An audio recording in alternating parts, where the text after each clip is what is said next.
Hey y'all, we are back after a long break with some exciting news on inZOI.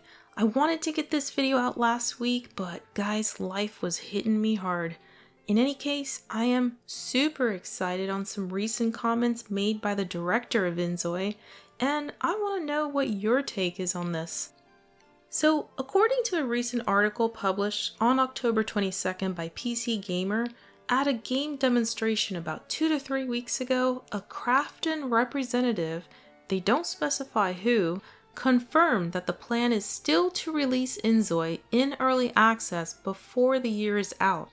So I don't know what game demo they are referring to.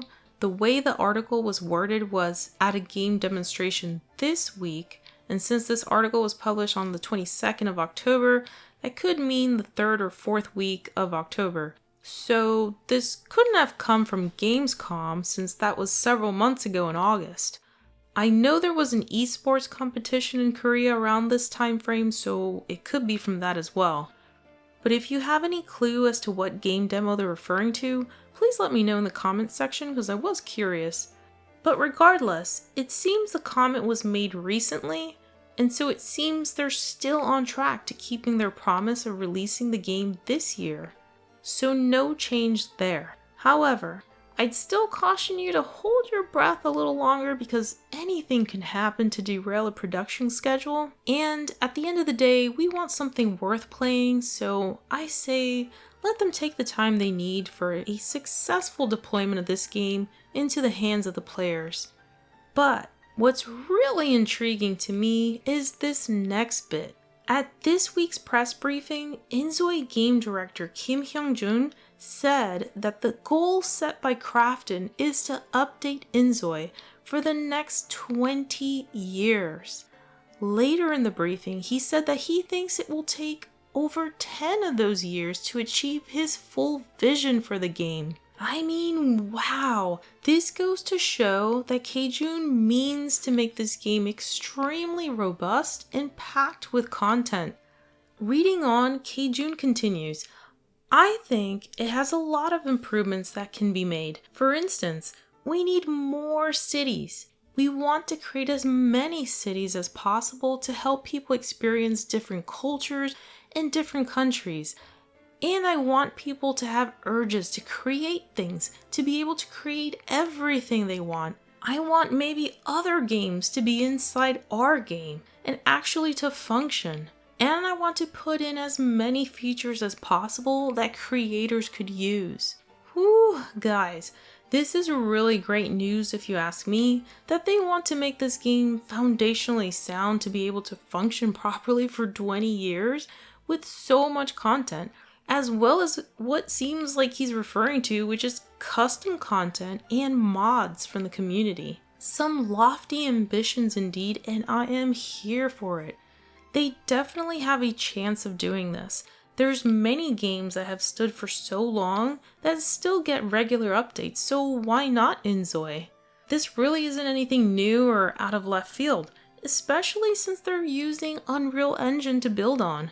There's still games being built on Unreal Engine 4 that are being regularly updated and supported, so no worries with Unreal Engine 5. And this is just my opinion, but I seriously hope Krafton keeps K-Jun in charge and happy on this project so he can at least complete the game.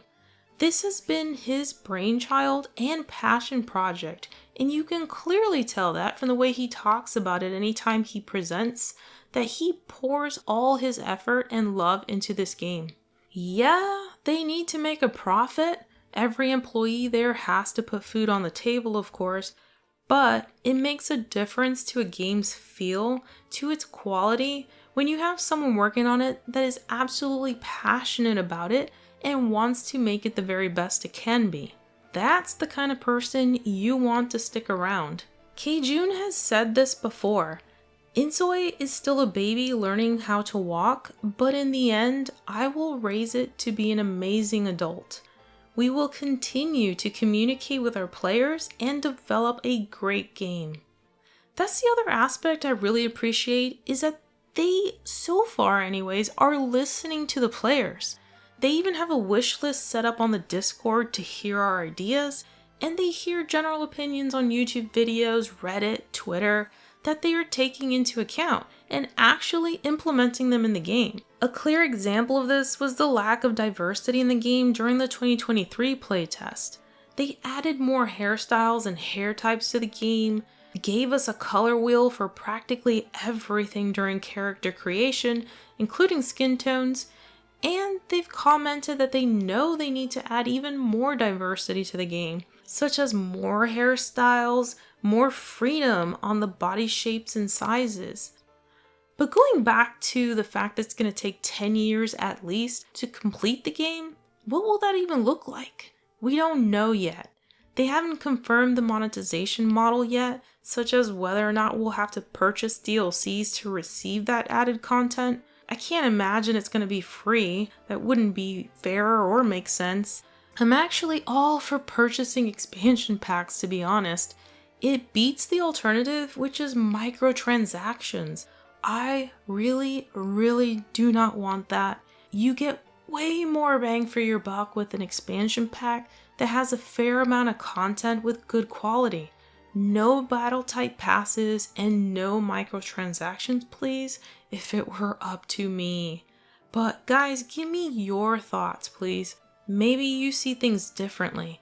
I'm thrilled to hear that they have this much faith in the game already to say that they're going to support it and continue to update it for the next 20 years. They are going to continue to pour some major effort into this game and just continue to raise that bar. That bar has been set by The Sims for so long. Having another life sim game out there with such ambition fueling it is going to set that bar higher and higher. That is much needed. It will benefit both inZOI and The Sims. I have faith that this will make both games better. And I have no hate for The Sims, and I do not want them to fail and disappear. I want them to do better. And I'd also like to say, let's try not to be so hateful towards The Sims. At least the workers on the bottom, right? I recently saw some stuff on Twitter on one of the OG sim gurus being harassed to the point that they disabled their account. My favorite sim guru, by the way. Guys, they don't control the path of the game. There's always some fat cat sitting on top of his stack of coins calling all the shots just about. And I know it's not you guys. I've never seen anything like that in the comments section here. And I'm certainly not defending EA because obviously they're the fat cats, but the workers down below are the ones getting all the punches we're throwing, and they might not even deserve it, which in this case, I definitely don't feel this person deserved it. They have no control over the game's direction. So I don't know. If you see that kind of thing, maybe try put a damper on it, but we can't control how other people react, honestly. Anyway, getting off my soapbox here to more positive things. Please let me know, how do you feel about this 20-year span? I'm excited for it. I can't wait to hear your feedback though. By the way, how old will you be in 20 years? Care to think about that? I don't. Anyway, I will see you in the next one, guys. Stay safe, be happy. Until then, enjoy!